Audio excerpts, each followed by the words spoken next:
Hello, this is KPSS's second review, and I am doing the Die Hard series. So we should start. First movie, Die Hard, the original 1988 classic. 40 stories of sheer adventure. Right. More like 5 stories of sheer adventure. But this movie is actually one of my all-time favorite movies. If I had to make a top 10 list of my all-time favorite movies, this would go on it. And the action in this movie is incredible. Movies even today don't match up to the action this one had, or most don't, I should say. The plot: John McClane, a New York cop, goes to Los Angeles to win his wife back, and her wife works at the Nakatomi building in LA, and she gets caught in the midst of some terrorist activity. Well, they both do, and these terrorists take over the building, and they're just trying to steal a bunch of money, and John McClane ends up saving the day. So that's pretty much the gist of it. There are great lines, funny movie. Overall, this is just the shite. Alright, moving on to the sequels. Die Hard 2, Die Harder. So, this one's kind of the same theme. John McClane, again played by Bruce Willis, gets stuck in an airport in Washington, D.C. over Christmas, and the first movie happened on Christmas too. And a bunch of terrorists take over the airport, and he ends up saving the day again. And what I like about this one is, well, it's funny. The action is a little below the original, but it's still really action-packed. That's not good. Jesus Christ. Anyways, it's still pretty action-packed. This one's really funny. I find this one funnier than the original, just because the characters are self-aware. Like, the main character says, "How can the same shit happen to the same guy twice?"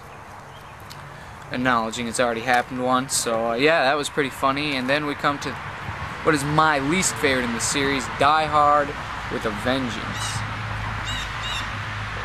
Now, fun with a vengeance, yeah, more like sleep with a vengeance. Anyways, by this time, I kind of thought the series would be dead plot-wise, but action I thought it would always have, but surprisingly the action sucked in this film. I mean, just sucky action, but the plot was phenomenal. I could not believe the plot. The plot was really good. I liked the plot. Not the action, but the plot. And the plot is John McClane, now in New York, gets caught up in, again, some more terrorist activity. And these terrorists end up trying to steal the Federal Reserve in New York. And the reason he's in it is because Han Gru's brother, the main bad guy in the first one, his brother is wanting revenge. So that was pretty interesting. I really liked the plot. The lines in there again were kind of funny. Samuel L. Jackson was pretty good. Zeus, and I like the Greek god, so that name kind of stuck out to me. And yeah, so now we're moving on to Live Free and Die Hard. Yeah, ooh. So again, Bruce Willis returns as John McClane, and this is probably my second favorite in the series, is this one. I have the unrated 2-disc, which has all the special features you can possibly want to know. These ones have shit for special features. I mean, the first one's the only one with special features, and that has 2 commentaries and an extended scene.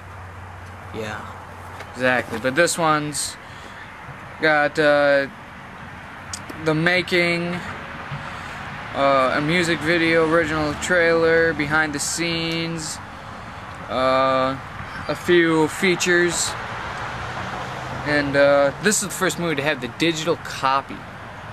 Okay. Yeah. Digital copy. Bam. This was the first movie released with digital copying, and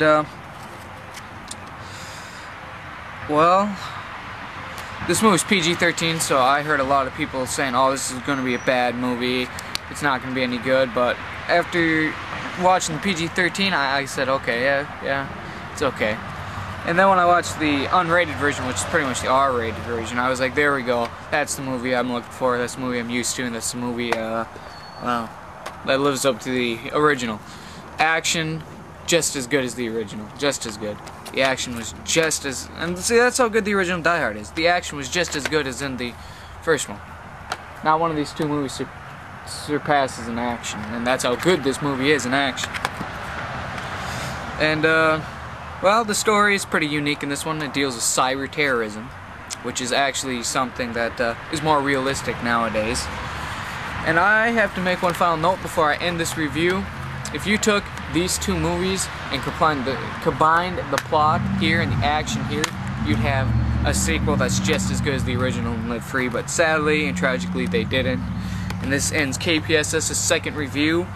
Again, this was another kind of quick one, and I just hope to, well, get you a few more reviews that are better. I'm going to be doing my next reviews. I know I said horror was going to be something I would get into after these, but I've decided I'm going to do my miscellaneous, which are movies that either are only one of or I don't have the sequels to. So I'm going to do those next, and then we're going to hit horror. So see you around, and you have a good day. And well, welcome to the month of June.